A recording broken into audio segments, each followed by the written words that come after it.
Estamos começando o terceiro bloco e último do programa Sem Cortes. Terminamos o segundo bloco um pouquinho naquela correria por causa do nosso tempo, mas estamos aí retornando aqui esse papo agradável, cheio de informações, que com certeza vai acrescentar aí muito no desenvolvimento aqui cultural e conhecimento nos mais diversos aspectos para você, telespectador. Quero aqui mandar novamente um abraço para o pessoal aí da Clínica Cisnando, da Cerâmica Castelo, da Farmavida e do Grupo Líder Informática. Um grande abraço para todos vocês. Franklin, havia falado no segundo bloco que conversaríamos sobre a questão do porto e do polo industrial madeireiro. Sempre no terceiro bloco, nós falamos sobre política. Vamos falar sobre política, mas agora vamos dar continuidade ao tema que a gente não terminou no bloco anterior. Então, com relação ao porto e ao polo industrial madeireiro. Veja bem, eu costumo brincar que na crise você tem que tirar o S da palavra crise. Eu acho que cabe a nós buscarmos essas alternativas. À frente dos segmentos de produção, hoje eu até estou, por uma questão política, me desliguei do sindicato, mas a gente não perde o foco e a vontade de ver acontecer. Recentemente, em conversa com a prefeitura, com o prefeito e com a Câmara de Vereadores, eu fiz uma proposta da gente fazer um porto, aproveitar a navegabilidade do Rio Muju, porque até pouco tempo atrás a gente tinha madeira toda por aqui. Então ninguém nunca se ateve a essa questão de viabilizar a entrada de madeira, apesar de já ter vindo madeira por água, mas ninguém teve que estar sendo até hoje essa demanda, essa necessidade de realmente importar a tora. Com o fim dos recursos florestais em Tailândia e região, a gente está vendo findar, a gente está hoje serrando tiriba, casca seca, espécie de pouco valor agregado, e a gente tem uma mão de obra qualificada no município. Eu diria hoje que nenhum município do Pará tem a mão de obra que Tailândia tem. Comparado a nós, só aqui perto, Goianésia, que realmente foi formatada aqui essa mão de obra da indústria madeireira, e aí nos dá esse know-how que a gente realmente detém, essa mão de obra qualificada para esse segmento, mesmo que de forma primária. Então a gente teve a sacada de aproveitar a navegabilidade do Rio Muju a partir dessa falta dos recursos florestais. Está acabando a madeira, mas a gente tem as atividades, como eu disse há um bloco atrás, a gente ainda tem 42 serrarias. E disse também que a gente tem que ter necessidade de verticalização. Então o custo dessa madeira hoje ele vai ser um custo bem diferenciado. Você trazer madeira de Santarém, de Prainha, de outros rincões do norte do Brasil, isso é um tanto demorado, né? É uma logística um tanto cara, porque essa madeira vai vir por água. A gente fez um levantamento do Furo de Garapé-Mirim, que é onde começa, ou desce para Muju ou vem para cá, onde Muju tem sua madeira 100% vinda por água, não é diferente de Belém. Então a gente fez uma avaliação. É viável? Sim. Do Furo de Garapé-Mirim, como eu disse, até aqui dá mais um dia e meio de navegação. Pelos levantamentos que a gente fez com as pessoas que realmente prestam esse serviço, vai onerar em torno de 10 a 20 reais o metro da madeira. A gente vai precisar diluir isso no custo-benefício do produto. Mas para a gente que já está com os recursos exauridos, a gente já está perdendo essa cobertura florestal que nos dava essa capacidade de manter essa geração de emprego, essa economia, é vital. Ali na Vicinal Franciosa foi o melhor lugar que a gente encontrou, é um lugar que o rio faz uma curva, da beira do rio aqui na PA dá exatos 15 quilômetros, então a gente imaginou, mas lá é Muju. Infelizmente a gente não pode mudar o espaço demográfico lá, a geografia, né? A gente vai ter que receber madeira pelo Rio Muju. Mas em conversa com a Secretaria Municipal de Meio Ambiente Local de Tailândia, com a Secretaria Municipal de Muju, a gente está pré-acertando essa licença para a gente realmente ter o porto legalizado, para que a gente possa receber o produto de forma legal, tendo ali uma base de recepção bacana, porque o sistema florestal da SEMA exige, porque quem faz a gestão em nível de gestão florestal é o Estado, o município vai ter que recepcionar. E a gente imaginou o seguinte, empresas que estão fora do município, que estão fora da zona urbana, até porque também o município tem na sua lei orgânica aí, em um determinado momento essas indústrias vão ter que deixar o cenário urbano. A Tailândia já cresceu e deve crescer bem mais. Então, pensando nisso, a gente também tem um tratado, um protocolo de intenções assinado com o governo do Estado, onde a gente pensa lá na frente em ter um distrito industrial, abrindo novas frentes. E já pensando nisso, a gente criou um modelo embrionário. Descobrimos um terreno aqui, ao fim dessa vicinal, da Vicinal Franciosa, onde a gente vai fazer o porto, um terreno de 5 alqueires, de um produtor rural local. Em conversa com ele, ele mostrou interesse em vender, até porque ele queria também ajudar nesse processo. Isso seria uma sobrevida para a economia florestal madeireira do município. Acredito eu que vai dar para instalar ali, o terreno deu em torno de 5 alqueires, algo em torno de 24 hectares, lembrando aí um terreno lá mais pequeno, mais espremido, mas nos dá aí mais ou menos 24 lotes, que poderia montar ali 24 empresas para poder fazer essa industrialização. E pensando já em melhorar, já que, como eu disse, era um sonho ver essa cadeia produtiva verticalizada, eu acho que a gente pode pensar um pouquinho também em começar a pensar em verticalizar, em produzir de forma já não primária. A gente tem exemplo aqui de uma empresa, a Danico e Mendes, que é de um empresário local, até de um político, e ele exporta casa, ele faz kit house, exporta para o Brasil, exporta para a África, exporta para a Europa, quer dizer, pouca gente sabe. No caso, me desculpe aqui te interromper, a verticalização é no sentido de não só vender ou comprar madeira, mas produzir cadeiras, móveis e etc. Isso. Sem dúvida. Como tradicionalmente a madeira é industrializada de forma primária. A gente faz tábua, prancha, peça, caibo, ripa. Ou seja, atende à construção civil. O que a gente pensa? Fazer o forro, fazer o assoalho, fazer a cadeira, a mesa, talvez entrar numa cadeia aí de móvel. Gerar uma outra atividade econômica. Talvez pensar num polo moveleiro. Pra você ter ideia, o design de móvel no mundo hoje de ponta é Milão, na Itália, que não produz uma árvore. Quer dizer, onde é que você tem árvore hoje? Na África e basicamente nas matas tropicais, que é no Brasil. Então, por que não pensar em verticalizar? A partir talvez de um polo moveleiro. A gente vê aí exemplos de Ubá, Minas Gerais, Bento Gonçalves, no Rio Grande do Sul, Linhares, no Espírito Santo, regiões que já não tem mais mata de qualidade, de matas, eu diria, de floresta tropical, madeira de lei de qualidade, que comporte móveis. Você pega o Espírito Santo, ele produz guarda-roupa, ele produz cama, ele produz, e se insere. Quer dizer, um cara faz a grade, o outro faz a cabeceira, o outro faz os pés, e você monta esse holding, essa parceria, essa interação de produtores aí interligados. Essa ligação, ela pode, quem sabe, lá na frente a gente melhorar, e aí a gente volta para aquele papo que a gente falava há pouco da capacitação, a partir da ITEPA, a partir do Sistema S, trazer o Senai. Enfim, o sindicato tem essa visão de tentar verticalizar e capacitar essa mão de obra para que a gente dependa. Só para tu ter ideia, em números redondos, para você tornar uma serraria viável, ela precisa em média de 1.000 metros de tora mês para tocar um turno, de 800 a 1.000 metros de tora. Logo, você precisa de 12.000 metros cúbicos por ano. Imagina isso vezes 42 serrarias, é um número grande. Essa mesma, e gerando aí, interessante isso, Tassiano, 30 empregos em média por turno numa serraria. Se você conseguir verticalizar, você minimiza isso para mais ou menos 300 metros cúbicos, ou seja, você tem uma diminuição de impacto ambiental da ordem de 70%. Você eleva isso de 30 para 60 a 70 empregos, quer dizer, você tem uma diminuição de matéria-prima, um aumento elevado da cadeia social, ou seja, mais geração de emprego, automaticamente você vai aumentar também a renda dessa serraria, porque verticalizando você agrega valor. Então a gente tem que encontrar esse desafio. Tailândia é filiada à FIEPA, a Federação das Indústrias, e a gente tem que buscar. Eu costumo dizer que nenhuma mudança acontece de fora para dentro, toda mudança é de dentro para fora. Então a gente tem que criar esses mecanismos para que a gente possa buscar esse novo nicho de mercado. E aproveitar a navegabilidade do rio Muju, que a gente é contemplado com isso, um rio navegável, e a gente descobriu que o rio realmente é navegável, balsas de 1.000 metros chegaram agora recentemente, e com isso a gente realmente teve a ideia de materializar essa produção a partir da madeira e dar uma sobrevida econômica, já que a gente já tem essa expertise, já tem esse know-how da indústria madeireira. E lembrando que esse documento relacionado ao porto e ao polo madeireiro já está, né, na prefeitura, que vai dar os trâmites. Então, diante das crises que a gente está aí, o setor está sufocado, a maioria dos empresários estão todo mundo aperreado com essa crise nacional. A gente, como eu disse atrás, não estamos tendo dificuldade de vender, de encaixar o nosso produto no mercado nacional, que o grande consumidor da madeira está no eixo Nordeste, Sudeste, Sul.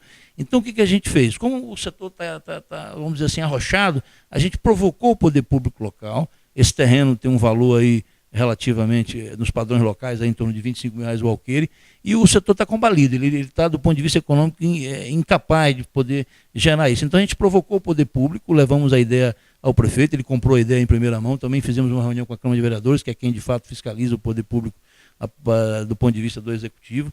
Então a gente, com isso, protocolou um pedido de um ofício lá, solicitando apoio do ponto de vista econômico. A Câmara deve ter sido provocada pelo Poder Público Executivo, isso vai passar para poder promover uma dotação orçamentária e a partir daí ver a viabilidade jurídica e econômica para nos ajudar aí a soerguer novamente essa indústria que é a geradora de emprego, querendo ou não, do nosso município. Ok. uma coisa eu não tenho dúvida, o nosso terceiro bloco vai estourar um pouquinho o tempo, mas queremos sim explorar o tema aqui, política. Franklin, quando falamos em política brasileira, vem à mente, ou parece que política é sinônimo de corrupção, mentira, desvio, demagogia. Atrelado a isso, nós temos hoje senadores com pedido de prisão feito pelo Rodrigo Janot, procurador-geral da República. São eles o Renan Calheiros, o Romero Jucá, José Sarney e Eduardo Cunha, todos do PMDB. O presidente em exercício interino, Michel Temer, também está na reta. O Aécio Neves, que para alguns poderia ser o futuro presidente, e segundo outros não foi por causa de crimes que foram cometidos na eleição do ano passado, mas também Aécio Neves está comprometido com a questão de Furnas. Que país é esse? Que política brasileira é essa? Os nossos maiores representantes estão enrascados. É o fim da República? Oxalá que não seja o fim da República, porque a democracia precisa manter essa República, que de fato é a prova melhor no mundo inteiro de gestão. Mas eu diria o seguinte, é um momento ímpar, assim, Tassiana. Eu acho que torna a dizer o que eu disse no primeiro bloco. É endêmico, a corrupção brasileira ela é endêmica. E hoje ela provou que ela não é unipartidária. Ao contrário, ela é multipartidária. Então hoje a gente não... Óbvio que tem partidos que estão mais perto do poder, e aí o PMDB, nos últimos 30, 40 anos, esteve presente em todos os governos. E sempre de forma fisiológica, né? Exatamente, sempre sendo um partido... Está do lado de quem ganha. Exatamente, infelizmente é o perfil do partido. Não estou aqui tentando ser específico ou estar com algum tipo de preconceito com o partido. Como disse, é multipartidário, mas há partidos que, por estarem mais perto do poder, obviamente se expuseram mais. E como o PMDB sempre teve esse perfil fisiológico, não deixa de ser ele agora a bola da vez, né? Tivemos recentemente essa caça às bruxas com o pessoal do PT, nesses 13 anos de gestão fraudulenta, de corrupção aberta, a gente tem aí, conseguiram quebrar a melhor empresa nacional, que é a Petrobras, gerando esse petrolão. Se fala em cifras extraordinárias, quer dizer, depurando, chegando a pessoas que a gente tinha como gente libada. Recentemente a gente viu, como você colocou, a associação de Aécio, a Furnas, quer dizer, vai o PSDB também, citou-se lá os gestores de Minas, São Paulo não foi diferente, o PSDB caiu na porrada, enfim, partidos menores, considerados aí partidos nanicos, também envolvidos, PR, enfim, tantos outros, PP. Então, assim, sem se querer ser específico, mas ao mesmo tempo já respondendo a sua pergunta, infelizmente, é a caça às bruxas e deu a louca, né, no poder.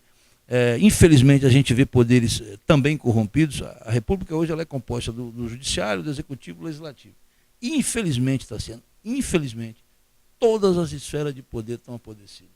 O TSE, a Suprema Corte, é vergonhoso ver a exposição em que os poderes se meteram. Espero que esse seja um momento ímpar da gente extirpar a corrupção e, de uma vez por todas, começar um novo Brasil. Eu diria que hoje é assim um paradigma da mudança. A gente tem que transformar realmente esse limão numa limonada e tentar, a partir daí, conscientizar o povo, aquela que nós falamos lá naquela primeira entrevista. Eu atribuo muito isso ao povo, aquela ida às ruas, o vem para a rua, aqueles movimentos sociais, são responsáveis por esse contexto aí que está posto. Isso, sobretudo, sem deixar de dar mérito ao juiz Moro e sua equipe, a Polícia Federal, estão de parabéns nesse sentido. Oxalá que eles consigam realmente depurar essa canalice que o país se meteu. Que, de fato, a Lava Jato é um divisor de águas, assim como o Mensalão. Quanto ao pedido de prisão que foi emitido pelo Rodrigo Janot, o procurador da República, o mesmo está sob os cuidados do Teori Zavascki, que também é ministro, né, e relator da Lava Jato no Supremo Tribunal Federal. Ele tem alguns dias aí para analisar e depois decidir se prende ou não prende. Franklin, estamos se aproximando das eleições municipais, né? Cargo do Executivo e também do Legislativo. Aqui, falando da nossa cidade, infelizmente, já começamos a observar, na internet principalmente, que alguns candidatos, ou melhor, pré-candidatos, estão partindo para o desespero. para o desespero, para acusações, mentiras, intrigas e denúncias. Porque nesse momento agora das eleições, aparece dos mais diversos lugares os salvadores da pátria, né? Acusando o executivo, acusando o legislativo e alguns já prometendo o mundo e o fundo, prometendo avião, prometendo construir edifícios, prometendo dar casas, dar carros e etc. Em pleno século XXI, ainda há espaço para isso, e esse tipo de artimanha, esse tipo de instrumento não é sinal da falta de capacidade para tratar das demandas sociais de uma forma inteligente? Sem dúvida. Eu acho que Tailândia, como eu disse em todos os blocos, é uma menina debutando que está amadurecendo. Chegou a hora da gente também, em nível local, depurar esse tipo de política peçonhenta, malvada, eu diria irresponsável.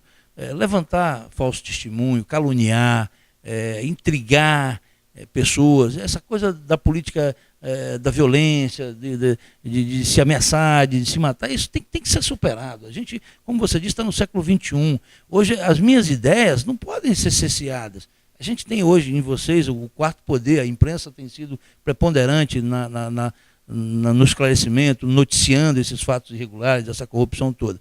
Eu acho que a imprensa tem que ter esse papel de expor, de mostrar e tal. E aqui local também não deve ser diferente, acho que vocês devem usar esse instrumento. Está na hora das pessoas entenderem que o país está mudando, que o mundo está mudando, que a gente precisa, como você falou, discutir políticas públicas reais, ter responsabilidade social com a saúde, na sua ordem com a educação, com a saúde, com a segurança. Nós estamos vendo aí jovens infratores no nosso município assaltando no meio da rua. E outra coisa, Tassiano, assaltando de pistola.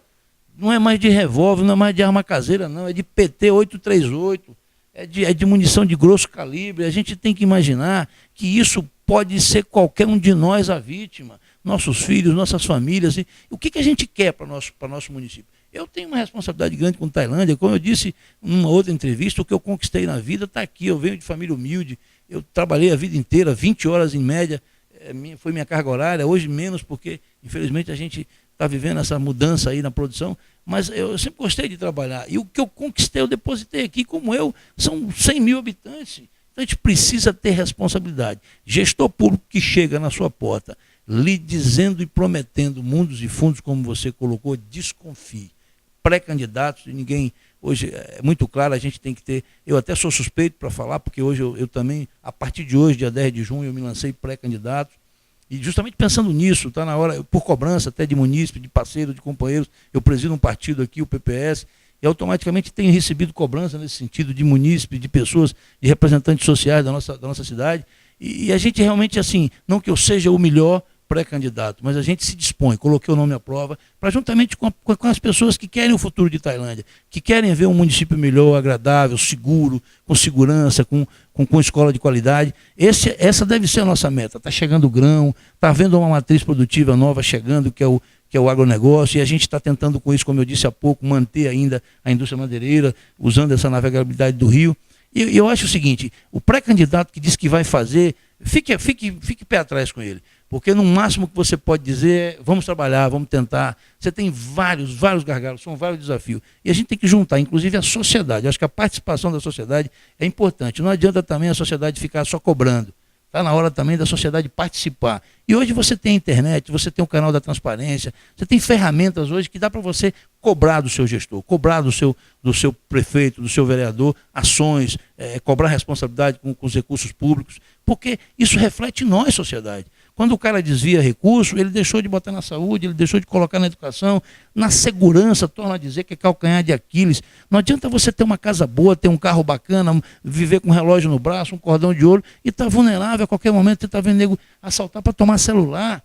Isso vai de uma criança a um adulto. Recentemente tivemos empresário tomando sua cervejinha aí, fim de tarde, ou mesmo outro rapaz ali tomando um chimarrão, desce 2 cabas de uma moto, mexe um trabuco, leva tudo, e acabou, ninguém faz nada. Agora, recentemente, hoje, me parece que ontem houve uma audiência aqui na Câmara com o comandante dessa região, vai ser trocado o comando local. Oxalá que venha alguém com esse perfil de melhora, de ajuda. Eu diria mais, Tassiano, eu acho que o poder público, há segmentos da sociedade que tem que morar no município. Para mim, o comandante, o delegado, se possível o juiz, o promotor, assim como o médico, esses atores têm que morar para sentir, para ter a sensibilidade do que a gente passa. Se o delegado tiver a família dele morando aqui, se o comandante da polícia estiver morando aqui, ele vai ter esse problema batendo na porta dele, ele vai viver essa demanda social. Então, acho que aí ele passa a ter mais sensibilidade. Hoje, por exemplo, se você tiver um problema de saúde aqui, num horário que você não consiga uma aeronave, que horário que você não consiga fazer um translado aí seguro, você está ferrado. Quer dizer, é o que a gente quer para a gente. Adianta você ter qualidade de vida, você ter dinheiro e você não ter segurança, você não ter saúde, você não ter educação. Então, acho que o desafio é esse, é juntar a sociedade e cobrar do gestor público, do prefeito, das entidades como um todo, esse retorno social. É por isso que os pré-candidatos devem agir com honestidade diante da população. Lendo recentemente um livro do PPS, inclusive uma espécie de manual, tenho lido outros também, e o PPS, na literatura, ele incentiva os pré-candidatos a estarem preparados justamente para discutir com a população temas, saúde, educação, segurança pública e etc., dando conselhos para justamente não cair, né, nesse bolo aí dos que fazem uso da demagogia, desses ataques, desses instrumentos que em nada acrescenta. E um detalhe, a população já tem ficado, está mais madura, mais esperta, ela já repudia esses pré-candidatos que aparecem somente tentando denegrir a imagem do outro. Ele não percebe que ele vai se tornando antipático, chato e termina perdendo os votos que ele poderia ter antes mesmo da eleição. Então vai um recadinho aí para você, se você quer chegar lá no executivo ou no legislativo, faça isso de uma maneira limpa, de uma maneira honesta. Não prometa o que você não pode cumprir. Discuta as demandas da sociedade e tente mostrar um projeto viável dentro da lei, dentro daquilo que realmente pode ser feito. A nossa última pergunta, Franklin, do terceiro bloco, diz respeito à gestão municipal, ou a futura gestão municipal, com ou sem reeleição. É sabido que você é um pré-candidato ao poder municipal. Mas, independente de quem será o próximo prefeito, do que Tailândia precisa? Eu vou começar fazendo alusão ao que você colocou. O PPS ele criou um manual para o candidato, orientando os seus pré-candidatos a vereadores, a prefeitos, a vice. Um detalhe, está aqui. Pois é. Eu estou lendo outros também. Como bem se preparar para as eleições de 2016. Onde o PPS está gerindo, a gente tem exemplos em Vitória, vou dar um exemplo, recentemente a gente teve um seminário extraordinário lá. A visão do PPS hoje é um partido decente, honesto, trabalhador, um partido que quer passar, quer depurar essa imagem. Inclusive é pré-requisito para que alguém se filie ao PPS, que ele não tenha passagem pela polícia, que ele seja um candidato, que ele seja um propenso filiado ficha limpa.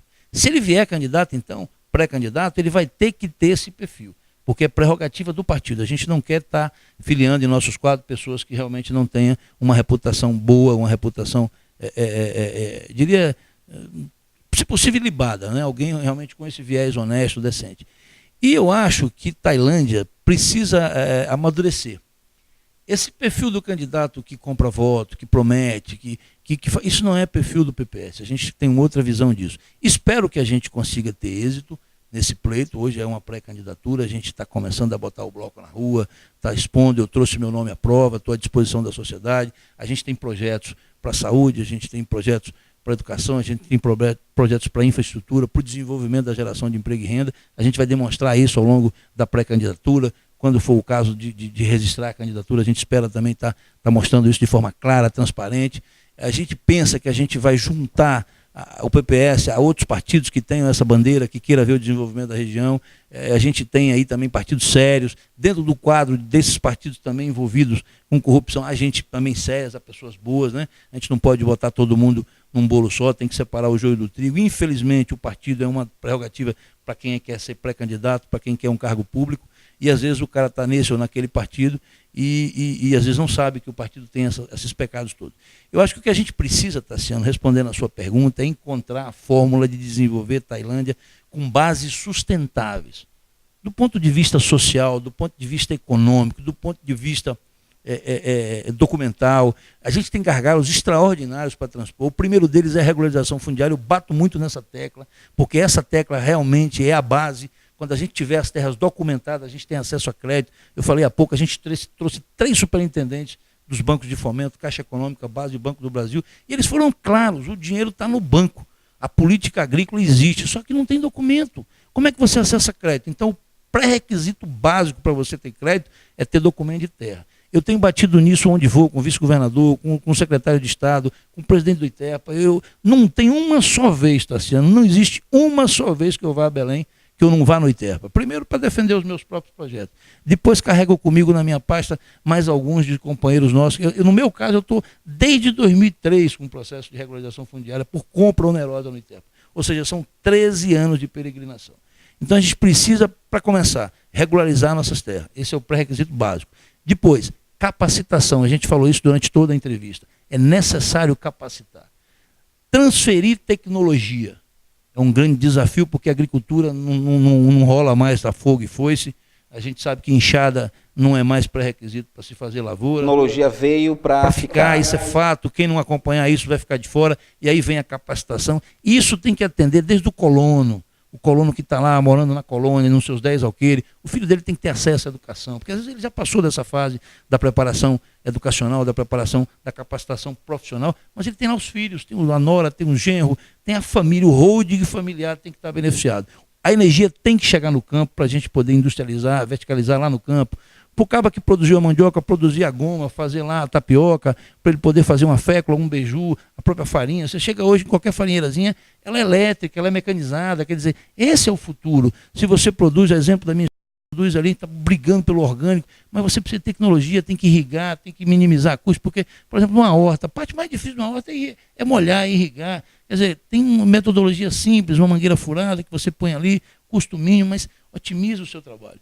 No gado não é diferente, em média você leva 45 meses da hora que um bezerro nasce para você transformar ele num boi que o mercado exige aí na faixa de 550 quilos. O mundo hoje já está trabalhando com 18 a 24 meses. Isso é o quê? Isso é genética, isso é tecnologia. A gente tem outros requisitos na pecuária ainda, a bacia leiteira. A gente tem aqui um laticínio local que está sucateado, inclusive estão tentando agora revitalizar com emenda aí a partir de um deputado da base aliada do governo.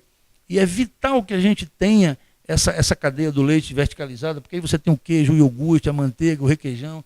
Quanto ao laticínio, a Câmara, né, aprovou a concessão, foi o pedido feito pelo Executivo, quando uma empresa ela vai fazer uso do prédio, dos equipamentos, para produzir o leite, etc. Eu acompanhei ontem pelas redes sociais e vi um avanço. Oxalá que isso fique na mão de um empresário local. Eu discuti muito isso com os gestores atuais aí. É super importante que a gente consiga, de alguma forma, flexibilizar para que essa base produtiva municipal, porque são empresas públicas, é até inédito, poucos municípios do Brasil hoje têm empresas públicas de produção. Tailândia tem um laticínio, tem uma briquetadeira, tem uma fábrica de confecções.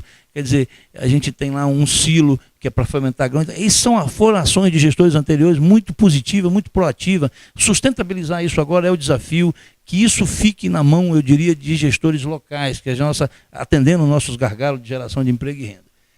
Então, sintetizando, o que é que a gente realmente... A sua conclusão. Para mim dizer a você, eu diria que é isso. Primeiro é criar essa responsabilidade. Aí vamos voltar lá atrás quando você dizia dessa necessidade de mudar o estigma. A gente tem que recuperar o nosso orgulho, o orgulho da nossa cidade, transformar tudo esse estigma ruim aí, mudar do Taibala para o Taibela, como eu diria, entendeu? Buscar desenvolver um município, forçar gestores públicos, forçar a iniciativa privada a se responsabilizar e se envolver de fato com a gestão do nosso município. Eu acho que a gente precisa desenvolver políticas públicas, Tassiano, seja na agricultura, seja no agronegócio como um todo, grão, pecuária, buscar essa tecnologia, buscar esse avanço. Infraestrutura, acho que a gente vai precisar mexer em obras que não aparecem, como, por exemplo, rede de esgoto, saneamento básico. A gente tem uma deficiência na água potável do município. São projetos que a gente vai ter que pautar e brigar por eles, buscar recursos fora. E o grande gargalo é gerar emprego e renda. Tem uma frase do Ronald Reagan, ex-presidente americano, que eu sou fascinado por ela. O melhor programa social que um pai de família pode ter é o emprego de carteira assinada. Esse negócio de bolsa isso, bolsa aquilo, isso é balela. Isso é indústria de miserável. A gente precisa gerar renda, gerar emprego. O homem tem que sustentar a família com o suor da testa, é com trabalho, e trabalho com qualificação. A obrigação do poder público é capacitar através das escolas, através do Sistema S, através das entidades que profissionalizam as pessoas. Diante dessa excelência profissional, a gente está preparado para ter melhor salário, para ter melhor desenvolvimento. Eu acho que é por aí. Emprego de carteira assinada, renda, é tudo que o município deve buscar. E nisso a gente tem que estar todos empenhados, setor público, setor privado, população, para que a gente tenha um município de qualidade, de excelência de vida, para que a gente passe isso para os nossos filhos e tenha prazer em viver em Tailândia. Eu diria que esse é o grande desafio. Franklin, muito obrigado por atender o nosso convite mais uma vez e vir aqui conversar conosco no programa Sem Cortes. Com certeza teremos outras oportunidades para tratar desse e de outros assuntos aqui no programa Sem Cortes. Dizendo aqui para o nosso telespectador, estamos organizando uma mesa redonda aqui com 3, 4 convidados, onde falaremos sobre os mais diversos assuntos, economia, política, todos os assuntos que de fato são relevantes no dia a dia aqui da nossa cidade de Tailândia. Agradeço a você, telespectador, por ter ficado conosco até agora. Estouramos um pouquinho o nosso tempo nesse terceiro bloco, mas o assunto que foi abordado aqui com certeza é de grande importância para a nossa cidade. Então, um grande abraço, até o próximo Sem Cortes. Quero agradecer aos nossos colaboradores, Clínica Cisnando, Grupo Líder, Cerâmica Castelo e Farma Vida. Um abraço especialmente para você, telespectador, sem o qual este programa não é possível. Sem Cortes é um programa sério, não temos compromisso com nenhum partido, com nenhuma legenda. O nosso compromisso é com a verdade, com o jornalismo sério, com um jornalismo informativo, que leve a você justamente informação de qualidade e assim todos nós termos uma sociedade bem informada, de olhos bem abertos e assim não cairmos nas tentações e nas armadilhas que se lançam por aí. Um grande abraço, até o próximo Sem Cortes.